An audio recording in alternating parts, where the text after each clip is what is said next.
Who helped you get here today? If you just take a little stroll down your own personal timeline, who are the people that helped you get here today? And really, what keeps you coming back? Not coming back to a building on Sundays, but coming back to a life of faith every day when you get out of bed. What makes you do that? So, yeah. You know, competing with cute babies is a losing proposition. Wow. Listen, here's a little history lesson. And some of you know this. Our Christian heritage, the story behind why you are sitting in the seat today, at least in large part, is embedded in the stories of Jewish people. I hope you have linked that together over time. Without the history and lives and stories of the Jewish people 4,000 or 5,000 years ago, without those stories, there would be no Christian story. Because the story of the Jewish people is where we get our meaning. Their story, the story of the Jewish people, is tied together by the passing on of faith. You get it? Their faith was passed on to others. Story of the God of Abraham, the one true God and creator of the universe. And it was most often passed on from older to younger. Older to younger. That's what they would do. I said this in our 9 o'clock class. It cracks me up to think about this. You know, you get a group of Christians together for a study, and at some point you say, "Hey, everybody, get your Bibles out. We're going to look at this passage." Well, I got to tell you, and we get reminded of the story again, right? We read stories out of the Bible. There was none of that back with the Jewish people. When the patriarch of that little tribe that was connected to his family and his house and his land said, "Okay, we're all going to gather around the table tonight, and we are going to talk about the greatness of the actions of God." And so I want, remember to all of you, bring your copy of the Torah to the table tonight. Torah is the first 5 books of the Old Testament. That was all they had. In fact, they didn't carry around copies of the Torah. Just get one copy of the Torah, to carve it out in stone or write it on some piece of pre-paper would take a year just for one, of how meticulous it would have to be and transcribed.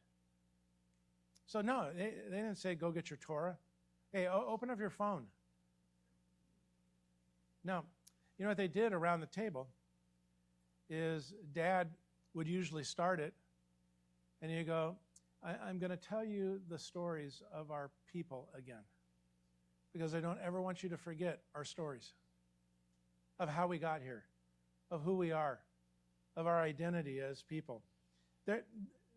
For Jews, their personal and national identity depended on the faithfulness of each generation. Each generation of God's people had the responsibility to pass on the stories so they would never be forgotten. That was a hallmark of of a Jewish family was telling and retelling the stories. And I can picture one of the little ones who's sitting at the feet of Grandpa and say, hey, Grandpa, tell us again that story about when God parted the Red Sea and made a way for our people to get from one side to the other. And when they got over to the other side, how the waves crashed over the enemy that they were running from. Grandpa, tell us that story again. We don't want to forget.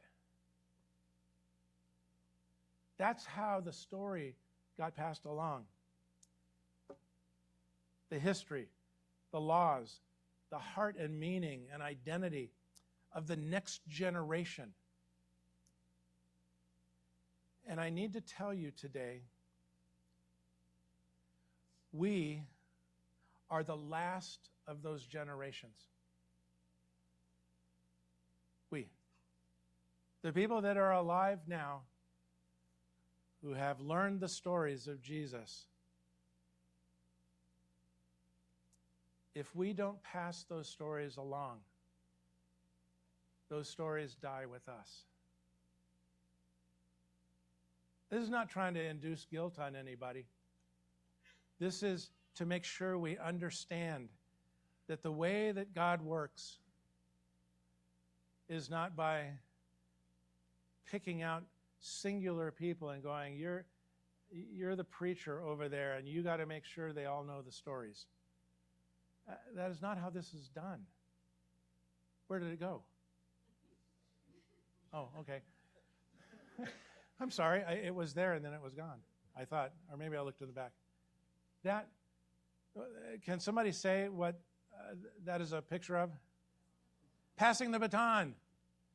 You all have seen it on television, where they do the 4x100, and they have batons that they pass to the next person.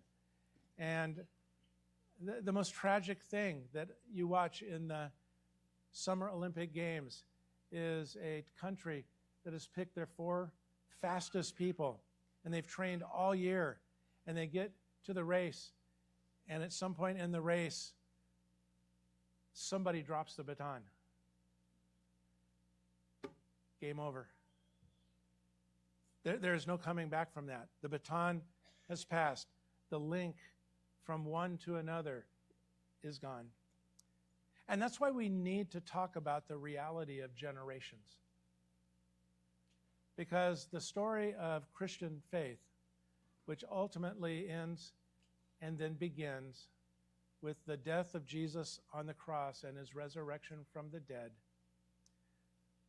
the story of Jesus is the baton that is passed from one generation to another. I just want that to sink in, and the fact that we are part of now the last generation. Hopefully there will be more. I think there probably will be, but we who are alive now, we're the ones.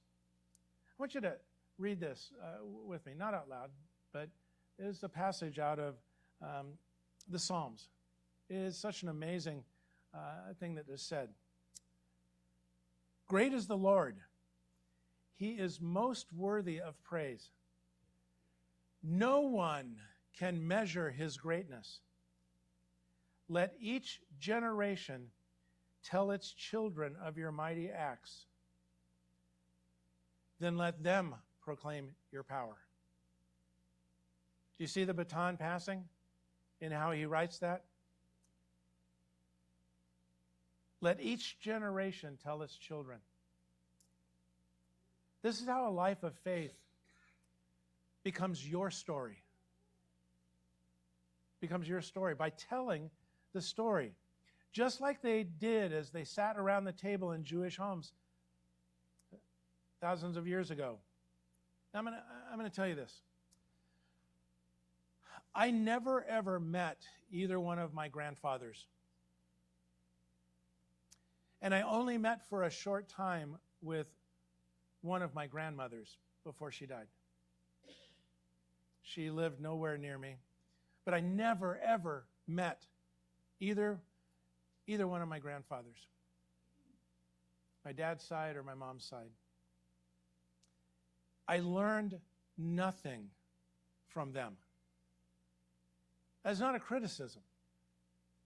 It's just a fact. I didn't learn anything from them. As far as I know, I learned nothing. I never heard them speak.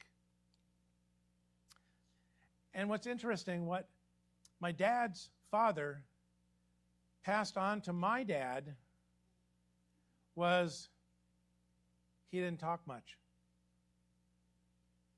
My dad was part of that era of men, post-Depression, post-World War II.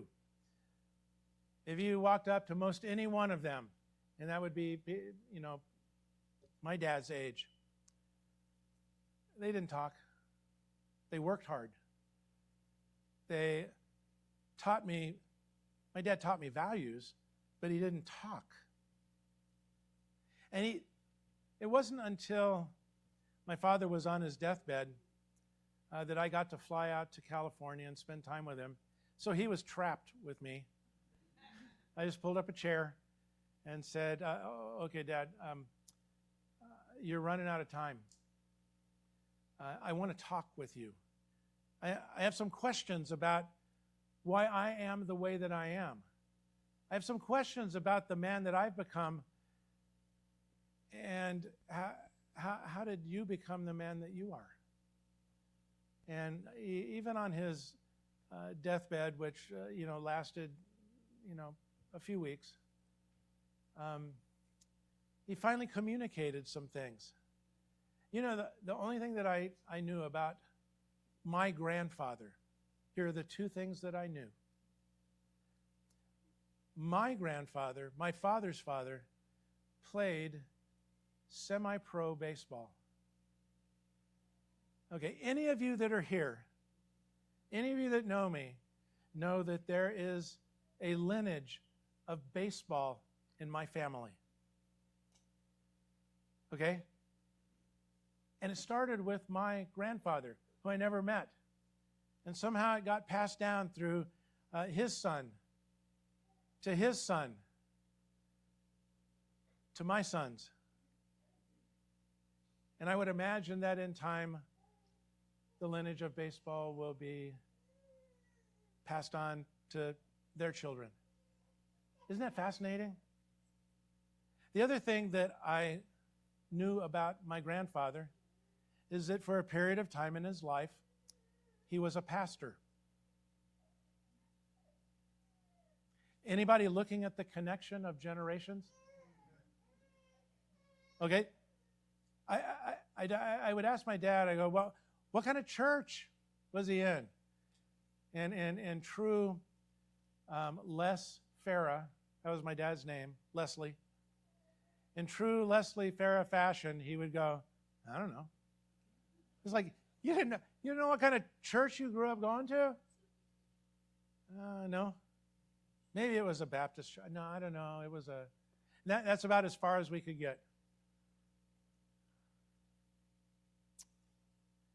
But the other thing that I know that my grandfather did is that he introduced my father to Jesus. I don't know how he did it. I don't know how two men whose only language is grunting tell each other about Jesus. I don't get that. That whole non-talking thing passed by me. I talk just fine.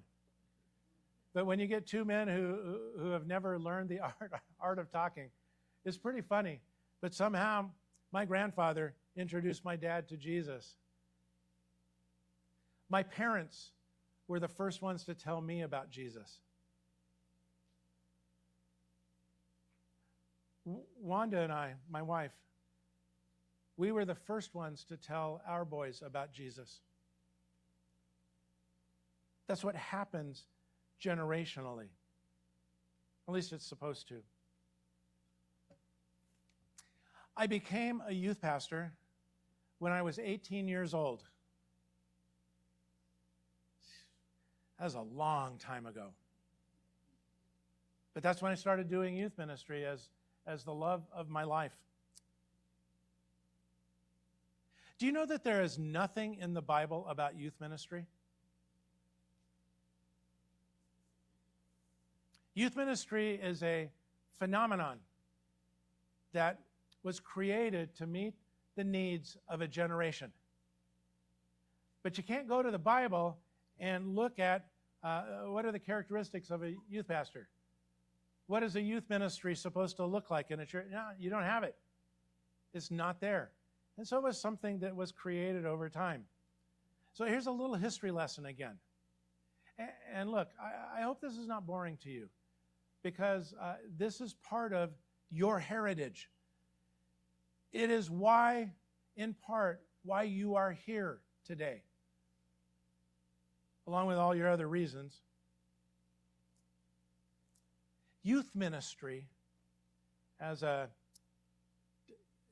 discipline or an effort or a career designed specifically to meet the needs, spiritual needs, of adolescents. Do you know that it traces its roots back nearly 250 years? This is 2026. This 250 years ago, we have the first record of youth ministry as a specific kind of attempt to reach and help teenagers. It actually started by going to children first. 250 years ago, you know what started in our history as Christian people? That was the birth of Sunday school. That's the first record we have, 250 years ago in England. Sunday school was created by a private citizen to teach basic education like reading and writing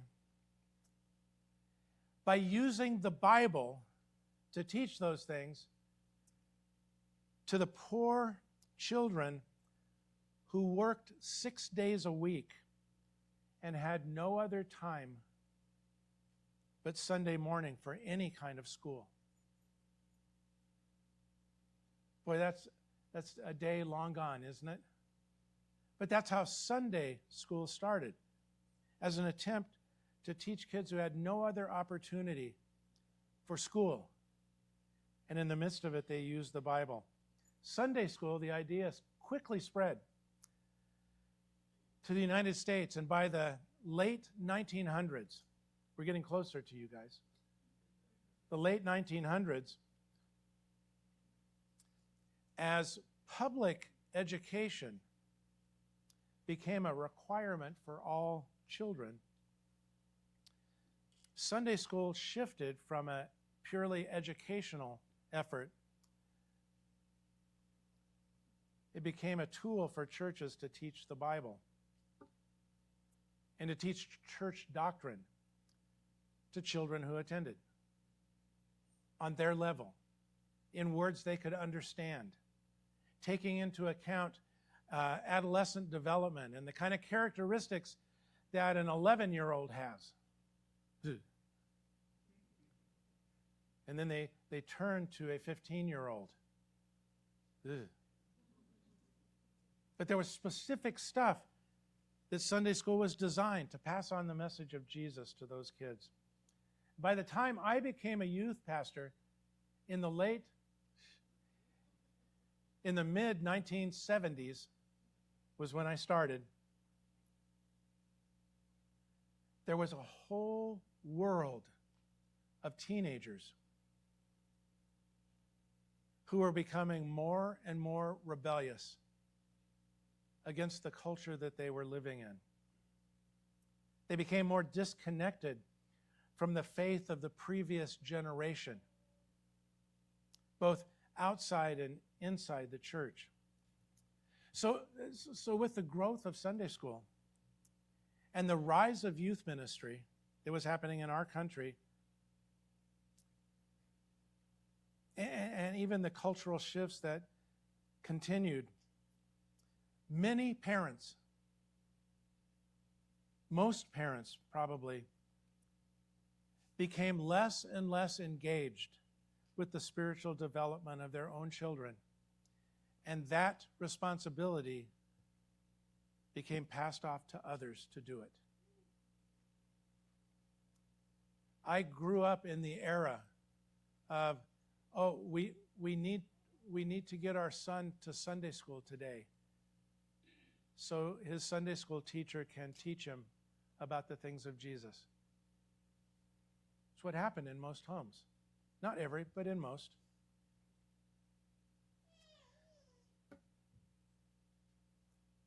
So how is the legacy of faith going to get passed on to the next generation? How's it going to happen? Youth ministry stepped up into the void and made it happen, but that was not the answer. So here's what I want you to take away with you today. Okay? This part of it, I don't want you to miss. It's not a lot, but it's important.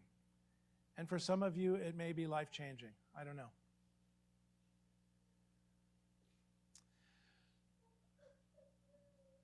My mom and dad were pretty excited when they found out I was going to get married. We were married in 1975. My mom more than my dad. I don't get it. Maybe it's a woman thing. But she was so excited and loved my wife to be. And they were just, both of them, elated that I was going to get married.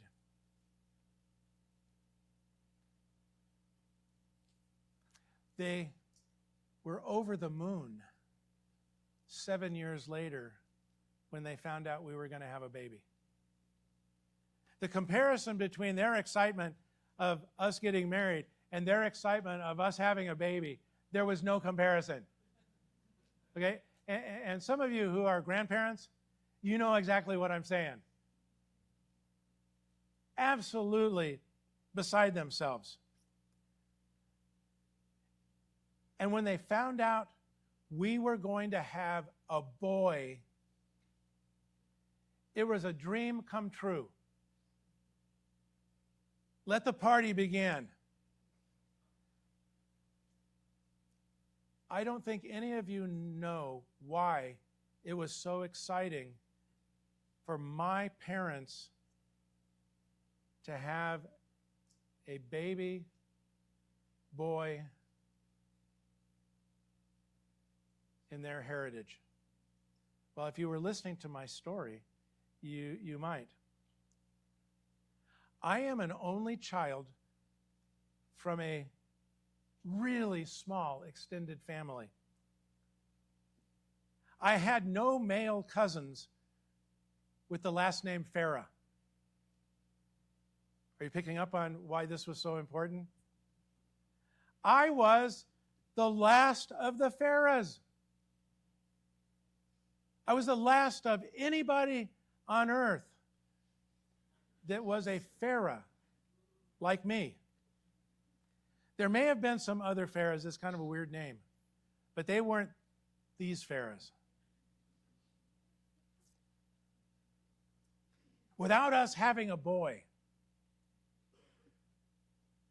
the Farah name, as our family knew it, would die when I died. Get it? My parents were beside themselves. Because if it continued the way it was going with no boy, I would be a dead-end link in the lineage of the Farah name. We had not one, but two boys. Our two boys produced three more boys. Woohoo!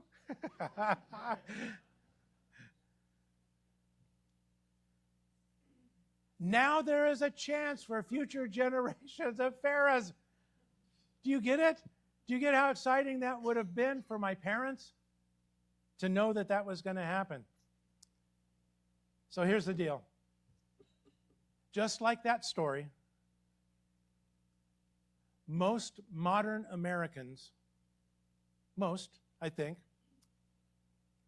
they think of their own lives, and if marriage and kids are a part of that picture, we can get pretty myopic about our own children and our own grandchildren. I could become the one that made sure, and everything becomes about our little clan.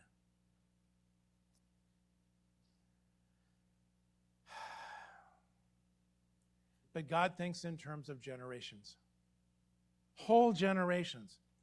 He sees a much bigger picture on history's stage. He has a much longer and broader view. As his children and as followers of Jesus, maybe we should begin looking at generations and not just that, our little circle. Oh, that little circle is pretty important. I love our family. I love when we get together. I get pretty hacked off still when I look at members of my family and they don't act right. And I have said on numerous occasions to my grandchildren in particular, well, one of my grandchildren in particular, remember, you're going out today in the middle of the public arena. Don't forget you're a Pharaoh. You're going out there representing us. If you mess up, it's a reflection on me. Now, I know that's bad parenting, right? You're not ever supposed to put that pressure on kids. Let me tell you, grandparents can place that pressure. You're a Pharaoh. Keep your act together. Do right. God thinks in terms of generations, and he sees a much bigger picture than we do. I believe that we are called, as followers of Jesus, to see and care about the faith of a lost and hurting circle of people that is much larger than our own children and our own grandchildren, or even our own, even our own little club of besties that we have. We're to care for the generation. And I can't fix everybody, but boy, there's a lot of work that we can do. How do I know that? Check out this passage. Timothy was a young protege of the Apostle Paul. And he wrote him this as he was setting out on his own. You have heard me teach things that have been confirmed by many reliable witnesses. Now you teach these truths to other trustworthy people who will be able to pass them on to others. Do you know what I'm doing here today? Do you know why I'm standing here today doing what I'm doing? I'm passing on the story to you. I have one child and one grafted in child to my family that are present today. Just one. Am I talking to them right now? You bet. You bet. I am talking to them. But I'm doing my best effort to pass that same story on to all of you that are here, hoping that you, when you have the opportunity, you will pass on the story to others. That's how the story of Jesus remains living and active. I don't believe that God just snaps his fingers and makes it happen. He took and he entrusted the story to you and me and said, now you go and pass it on to other people so that the world would know. We who claim that Jesus is the Lord and King of our lives, we who hold the script of the greatest story in all of history, we who share in the responsibility for passing on the faith of our fathers, we will also be counted among trustworthy people and will become the people who care enough to teach these truths to the next generation. That is who we are. That's who you are if you know Jesus.